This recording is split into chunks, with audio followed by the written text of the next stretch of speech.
बस मुझे खुशी है कि मैंने इस प्रकार की विषय पे ज़्यादा बातचीत तो नहीं की है, पर आज नरेश जी की कृपा से थोड़ा सौभाग्य प्राप्त हुआ।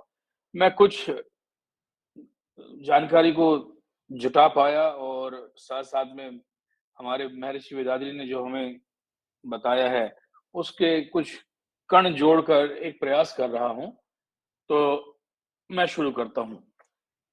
भाइयों, तनाव शब्द हमारे जीवन में एक प्रकार से पंचभूतों की तरह बन गया है। जीवन के हर पहलू में तनाव जगह-जगह बात होती है। तनाव, स्ट्रेस, डिप्रेशन और इस शब्द ने ऐसा स्थान ले लिया है कि घबराहट हो जाती है। तनाव शब्द के पर्यायवाची अगर हम जाने तो वो हैं चिंता, परेशानी, खिंचाव।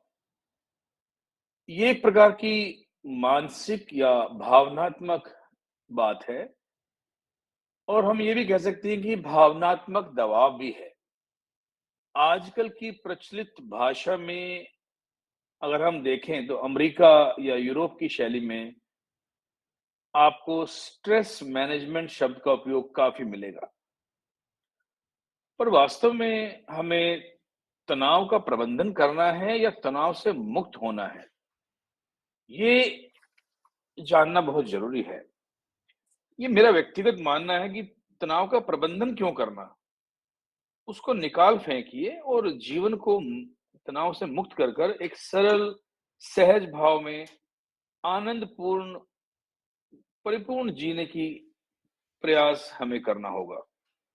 प्रबंधन का मतलब होता है कि जो हमारे पास है, उसे साथ लेकर जीना है, अपने जीवन में उसको स्थान देना है और मुक्ति का मतलब है, जो अनावश्यक है, उसे हम निकाल फेंकें और अपने जीवन में जो बोझ है, किसी भी प्रकार का, आत्मिक, मानसिक, शारीरिक, उसको अलग करें और महर्षि ने हमें इस काम को करने के लिए बहुत ही सुंदर सी अ, विधि दी है, जिसे हम आत्मविश्लेषण या इंट्रोस्पेक्शन कह सकते हैं, जो नित्य करने से हमें अनावश्यक तनाव से मुक्त होने की योग्यता देते हैं। तनाव हमारे जीवन में आवश्यक है। बिना तनाव, बिना खिंचाव, बिना दबाव के जीवन नहीं चलता। जैसे अगर हमें तीर चलाना है, तो धनुष में जो प्रत्यंचा है, उस पर तीर को चलाकर हम जब उसको पीछे खींचते हैं, तो तनाव डालते हैं और जब छोड़ देते हैं, तो तीर अपने गंतव्य पर जाकर लगता है।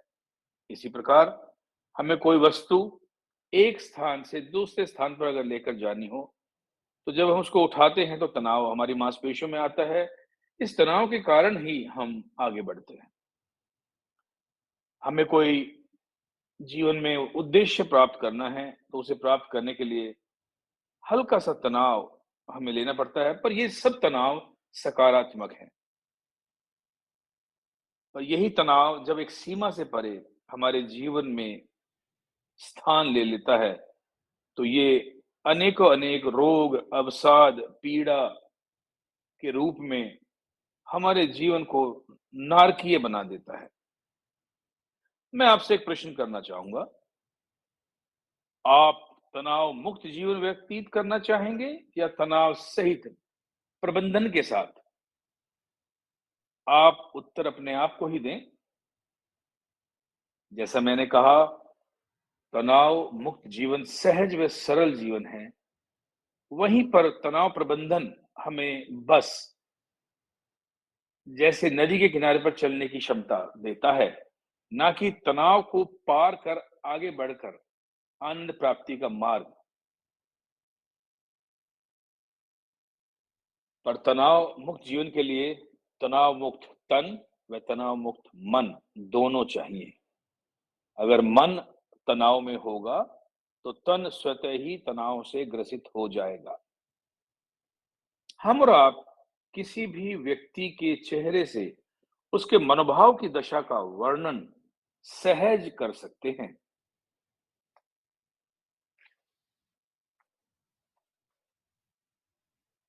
तनाव क्या है? हम इस पर बात कर चुके हैं। इसका महर्षि ने विश्लेषण कर इंट्रोस्पेक्शन से हमें बताया कि अगर आप नित्य करें तो आपका जीवन आनंद से परिपूर्ण हो जाएगा।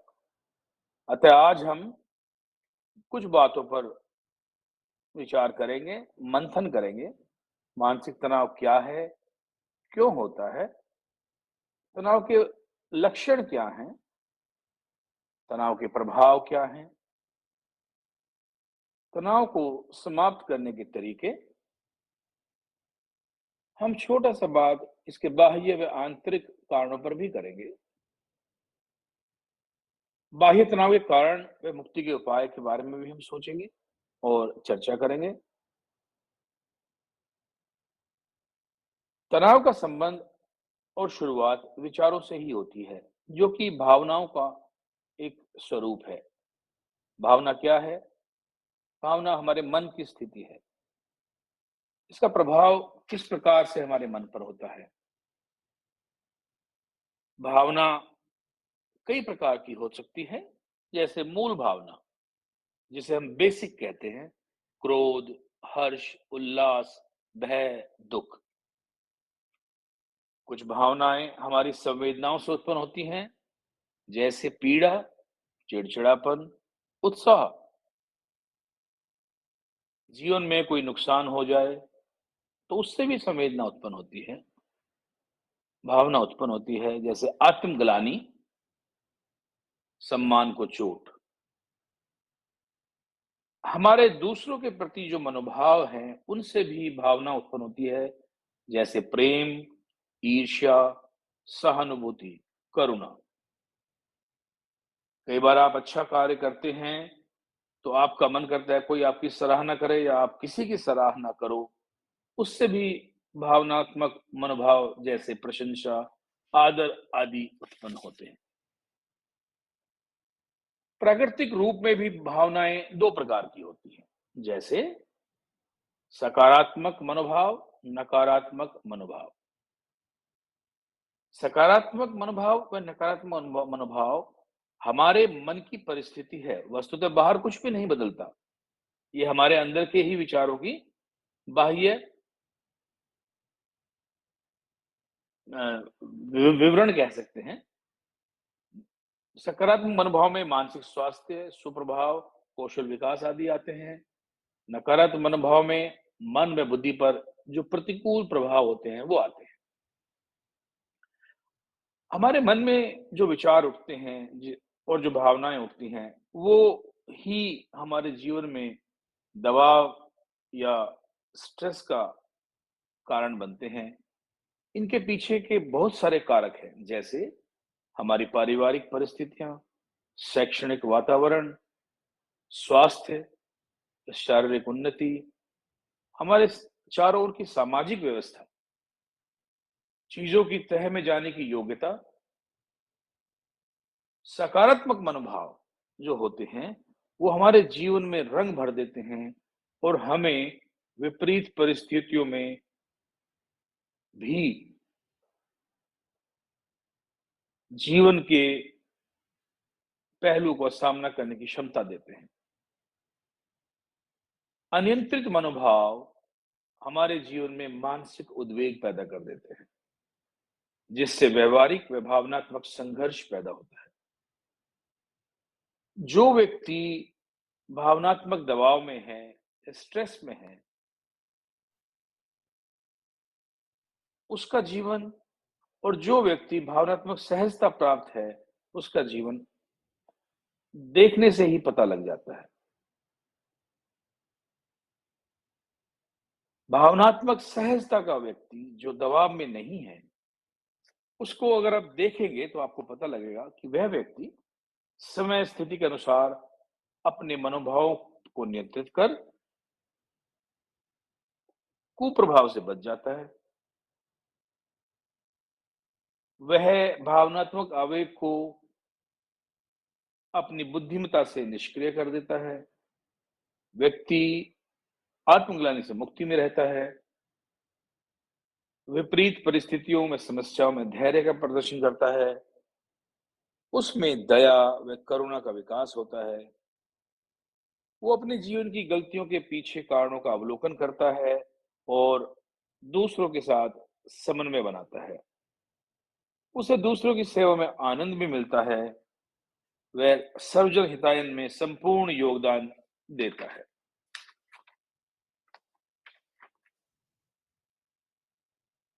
जैसा मैंने बताया, तनाव की शुरुआत भावनात्मक रूप में विचार से होती है और इन विचारों की उत्पत्ति हमारे मन का ही एक रूप है। ये एक मानसिक उद्वेग है जो कालांतर में विकार का रूप ले लेता है, अवसाद का रूप ले लेता है। तनाव के कुछ कारण हैं जिससे नकारात्मक विचारधारा मन और मस्तिष्क पर हावी हो जाती है और फलस्वरूप हमारे मस्तिष्क को सही काम करने में परेशानी होती है।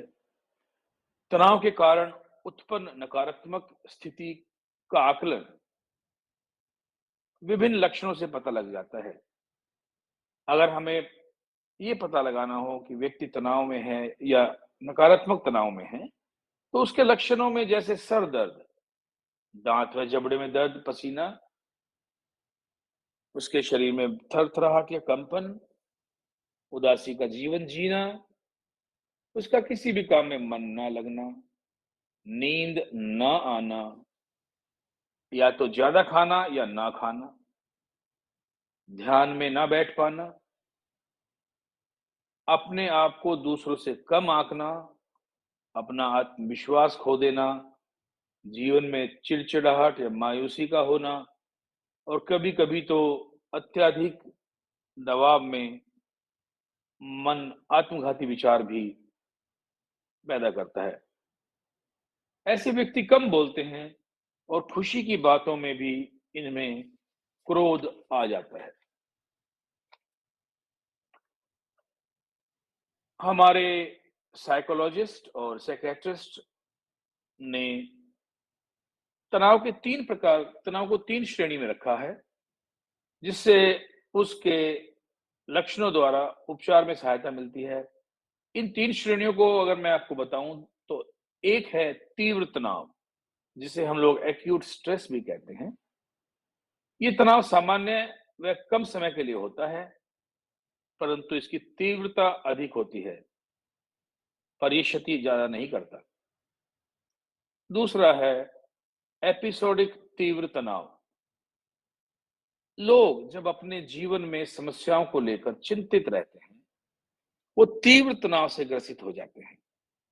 जैसे बालकों को परीक्षा में, कर्मियों को टारगेट पूरा करने में, आदि की चिंता में तनाव, तब बाद में इसी के कारण उच्च रक्त दबाव व हृदय रोग का पैदा होना। तीसरी श्रेणी है चिर दीर्घकालिक दबाव। जब तनाव दीर्घकालिक कारण से उत्पन्न हो एवं समाधान जल्दी ना हो, तो दीर्घकालिक तनाव पैदा होता है। यह तनाव मन की प्रतिरक्षा प्रणाली, हमारा पाचन तंत्र, प्रजनन तंत्र आदि पर नकारात्मक प्रभाव डालता है। इस दबाव से व्यक्ति के बूढ़ा होने की प्रक्रिया भी तीव्र हो जाती है। इससे ग्रसित मानव आत्महत्या, हिंसक व्यवहार अथवा हृदयघात जैसी बीमारियों का भोजन बन जाता है। अगर हम तनाव के लक्षण का अवलोकन करें, तो ये तनाव हमें कई प्रकार से प्रभावित करता है। जैसा कि मैंने अभी लक्षण की श्रेणी की बात की और कुछ लक्षणों पर भी मैंने आपको जिक्र किया। कुछ लक्षण तो शारीरिक रूप से नजर आते हैं, बल्कि व्यक्ति के व्यवहार और प्रतिक्रिया में भी नजर आते हैं। पर मैं आपको एक बात बता दूं कि विभिन्न व्यक्तियों में तनाव के लक्षण अलग-अलग हो सकते हैं, क्योंकि हर व्यक्ति की जीवन शैली अलग है। तनाव को हम अगर लक्षणों की बात करें तो अगर लक्षण के आधार पर इसका अवलोकन करें तो 3 प्रकार के लक्षण हैं, शारीरिक लक्षण, भावनात्मक लक्षण और व्यवहार से जुड़े लक्षण। तो ज़्यादा समय ना लेकर मैं जल्दी-जल्दी पहले शारीरिक लक्षणों को एक बार फिर दो बता देता हूँ। जैसे सर दर्द होना, मांसपेशियों में जकड़न, उच्च रक्तचाप, बार-बार पसीना आना, सीने में दर्द, हाथ-पैरों में सुन्नता, नींद ना आना, सेक्स की इच्छा ना होना, हाथ काँपना, चक्कर आना, वजन बढ़ना या घट जाना, पेट खराब होना। ये तो हुई शारीरिक लक्षणों की बात। अब हम बात करते हैं भावनात्मक रूप में कौन से लक्षण आपको नजर आएंगे। जैसे व्यक्ति बार बार गुस्सा करता है, उसको याद नहीं आता है, मन उदास है, घबराहट होती है, बार बार नकारात्मक विचार आते हैं, अत्यधिक चिंता व बेचैनी में रहता है, काम में मन नहीं लगता, अवसाद उस पकड़ लेता है, थकान होती है, कमजोरी महसूस करता है और ऐसे व्यक्ति को सदैव चिड़चिड़ापन रहता है और असुरक्षा की भावना। व्यवहार में अगर हम देखें तो ऐसा व्यक्ति कभी ज्यादा खाता है, कभी कम खाता है, अपने साथ वालों पर गुस्सा करता है, सिगरेट, तंबाकू आदि के नशे में लिप्त हो जाता है। ऐसा व्यक्ति समाज में बैठना नहीं चाहता, परेशान होकर बार-बार रोता है, सामान्य बातचीत में क्रोध करता है या एग्रेसिव हो जाता है, उसका व्यवहार हिंसक है। ये तो हुई बात लक्षण। जैसा कि मैंने शुरू में जो आपसे कहा, तनाव का कारक विचार है। विचार हमारे मन में होते हैं, पर इन कारणों को भी हम कुछ श्रेणियों में डाल सकते हैं। जैसे कार्य संबंधित तनाव और व्यक्ति के जीवन से संबंधित तनाव। कार्य संबंधित तनाव में जैसे बच्चों का पढ़ाई में नंबर 1 आना या फर्स्ट आने का दबाव, समय से नौकरी ना लगना, बार-बार परीक्षाओं में असफलता का मिलना, नौकरी में समय पर प्रमोशन का प्राप्त ना होना और अत्यधिक काम का दबाव, अपने वर्क प्लेस में, कार्यस्थल में भेदभाव या उत्पीड़न और नौकरी में घर से दूर जाने की संभावना। ये तो हुए कार्य संबंधी। व्यक्तिगत जीवन में से संबंधित तनाव में आर्थिक तंगी, प्रेम में धोखा, पारिवारिक समस्याएं, गलत खान-पान, नशा, घरेलू हिंसा, कुछ लोगों के जीवन में बेटियां होती हैं तो बेटे का पैदा ना होना, दीर्घकालिक बीमारियों से ग्रसित रहना, अपने पार्टनर के साथ संबंध ठीक ना होना, बच्चों की जिम्मेदारी को ना निभा पाने, जवानों में अनचाहा गर्भ या गर्भपात और जीवन में कुछ प्राकृतिक आपदाओं, चोरी, बलात्कार जैसी दर्दनाक घटनाओं से पीड़ित रहना। तनाव के हमने कुछ पहलुओं पर नजर डाली, पर अगर हम सहजता से देखें तो तनाव कम किया जा सकता है, समाप्त किया जा सकता है, अगर व्यक्ति प्रयास करे तो। क्योंकि इसको पैदा भी हमने ही किया है और हमारे आसपास के वातावरण ने इसको पैदा किया है। अगर इसका अवलोकन किया जाए तो इससे मुक्ति संभव है। जैसे अगर हम जीवन में सकारात्मक दृष्टिकोण रखें तो वास्तव में कुछ भी अच्छा अथवा बुरा नहीं होता। ये हमारे विचार ही इसे बुरा अच्छा बनाते हैं। सकारात्मक सोच का असर जादुई है। सकारात्मक सोच से हम अपनी सेहत, काम, कार्य कुशलता, आनंद बढ़ा सकते हैं। अपने घर, परिवार, काम को प्रभावित कर सकते हैं। सकारात्मकता से ही हम अपने आत्मविश्वास पैदा कर सकते हैं और तनाव को दूर रख सकते हैं। अगर हम नियमित रूप से सिंप्लीफाइड कुंडलिनी योगा का नित्य व्यायाम करें, ध्यान करें और आत्म विश्लेषण करें तो तनाव मुक्त जीवन सहज है। क्रोध या क्रोध को निष्क्रिय करें और अपनी भावनाओं में और अपने विचारों में अपने ऊपर विश्वास रखें। स्वस्थ संतुलित भोजन करें और दिनचर्या बना लें। समय को दूसरों से तुलना करने में नष्ट ना करें। नए-नए काम सीखते रहें, नई-नई रुचि बनाएँ। और सबसे बड़ी बात, अपनी सीमाओं को समझें और अपनी सीमाओं में रहकर काम करें और उन सब बातों से दूर रहें जो आपके जीवन में तनाव बढ़ाते हैं।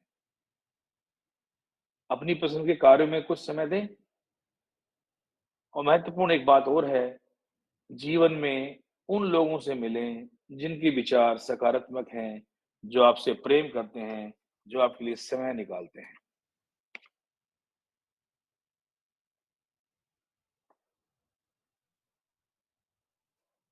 हालाँकि हमने पिछले कुछ मिनट में तनाव के विभिन्न कारण, लक्षण, प्रभाव और ठीक करने के चीज़ों में विषयों पर बात करी है। लेकिन हम सभी सिम्प्लिफाइड कुंडलिनी योग से जुड़े हुए हैं। अगर हम नित्य अपने गुरु द्वारा प्रदत्त व्यायाम, ध्यान और आत्म विश्लेषण, जिसमें कि analysis of thought, neutralization of anger, eradication of worries का जो प्रोसेस हमें बताया गया है, अगर हम उसको अपने जीवन में उतार लें और शाम को बैठकर विश्लेषण करें, तो मुझे नहीं लगता किसी भी प्रकार का तनाव आपको पकड़ पाएगा। आत्म-विश्लेषण करने से विचार, क्रोध एवं चिंता जैसे अवसाद हर अभ्यासी अपने से दूर रख सकता है। ऐसे व्यक्ति के जीवन में तनाव का स्थान ही नहीं है। वास्तव में महर्षि द्वारा दी गई प्रक्रियाओं को जीवन में उतारने से हम सबका जीवन, हमारे परिवार का जीवन और हमारे आसपास के जुड़े हुए सभी लोगों का जीवन स्वतः ही सुखमय हो जाता है। हमारा मन ही हर प्रकार की दैवीय या आश्चर्य सोच की भूमि है। हमारे विचार, कर्म, शब्द सभी की उत्पत्ति मन से होती है।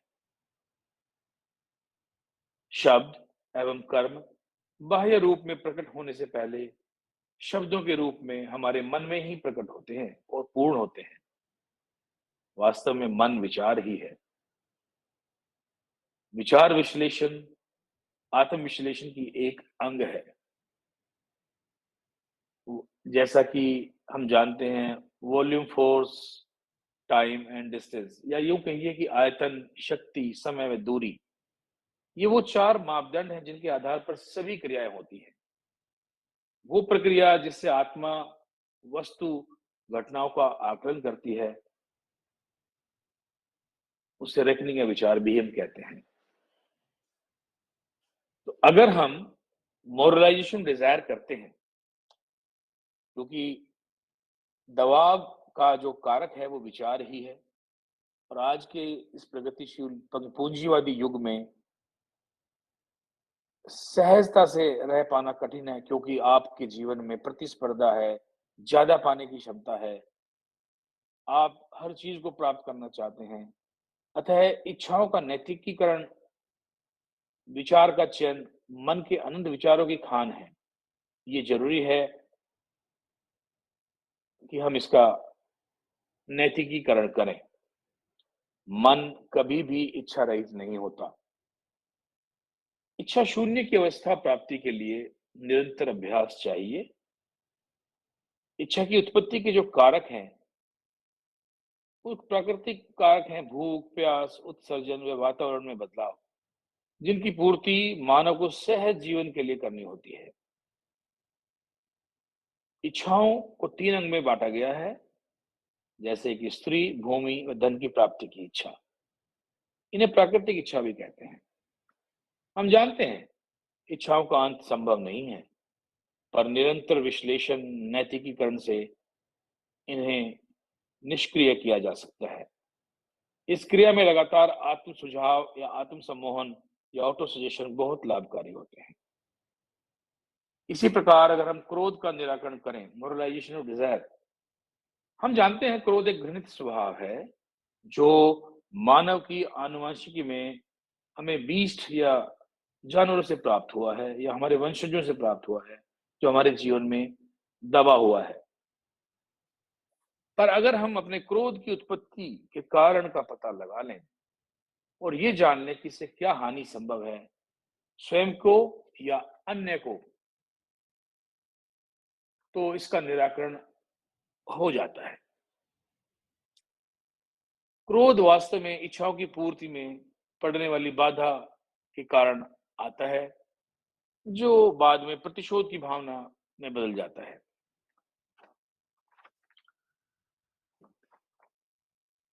अतः अगर हम नित्य आत्मविश्लेषण करें एवं धैर्य के साथ उन सभी लोगों को जो हमारे चारों तरफ हैं, आशीर्वाद दें, शुभकामनाएं दें, मंगल कामनाएं दें, जिन्हें देखकर हमें क्रोध आता है, प्रतिस्पर्धा आती है, तो हम सहजता से मन के सभी अवसाद, उद्वेग व पीड़ा समाप्त कर मन को तनाव रहित बना सकते हैं और एक आनंदमय और मंगलमय जीवन जी सकते हैं। और सबसे बड़ी बात, अगर हम सप्ताह में एक बार भी अपने ट्रस्ट में जाकर लोगों से मिलें, ध्यान लगाएं, शांति मेडिटेशन करें, तो मुझे नहीं लगता कि कोई ऐसा व्यक्ति होगा हमारे ग्रुप में जिसे तनाव पकड़ पाएगा।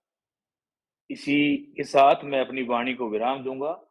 मेरी बातचीत में कुछ सामयिक, असामयिक और कुछ ऐसी बातें आ गई होंगी जो शायद एक सोच से परे हों, उसके लिए क्षमा चाहूँगा और हम कोशिश करेंगे कि हम ऐसे ही नए विचारों के साथ जुड़े रहें। आप सभी को सुनने के लिए धन्यवाद। वार्ग वलमुडन, वार्ग वैग।